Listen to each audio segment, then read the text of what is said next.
ಕನ್ನಡದಲ್ಲಿ IAS ಓದಿದ್ದ ನಟ ಶಿವರಾಮ್ ನಿಧನ. ಹೃದಯಾಘಾತದಿಂದ ನಿಧನರಾಗಿದ್ದಾರೆ. ಕನ್ನಡದಲ್ಲಿ IAS ಪಾಸ್ ಮಾಡಿ ಅಧಿಕಾರಿಯಾಗಿದ್ದ ಶಿವರಾಮ್ ಅವರು ಕಳೆದ 2 ದಿನದಿಂದ ತೀವ್ರ ಹೃದಯಾಘಾತದಿಂದ ನರಳುತ್ತಿದ್ದರು. ಸಿನಿಮಾದಲ್ಲಿ ನಾಯಕ ನಟನಾಗಿದ್ದ ಶಿವರಾಮ್ ಕೇವಲ ಅಧಿಕಾರಿಯಾಗಿ ಮಾತ್ರವಲ್ಲದೆ ನಟನೆಗೂ ಸೈ ಎನ್ನುತ್ತಿದ್ದರು. ಹಲವಾರು ಜಿಲ್ಲೆಗಳಲ್ಲಿ ಜಿಲ್ಲಾಧಿಕಾರಿಯಾಗಿ ಕೆಲಸ ಮಾಡಿದ್ದ ಇವರು ಲೋಕಸಭಾ ಚುನಾವಣೆಯಲ್ಲೂ ಪಾಲ್ಗೊಂಡಿದ್ದರು.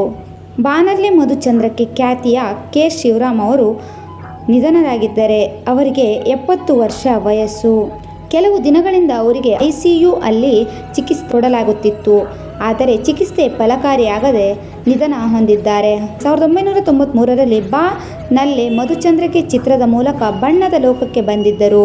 ಪ್ರಥಮ ಬಾರಿಗೆ ಕನ್ನಡದಲ್ಲಿ UPSC ಪರೀಕ್ಷೆ ಪಾಸ್ ಮಾಡಿ IAS ಅಧಿಕಾರಿಯಾಗಿದ್ದರು. ಇವರು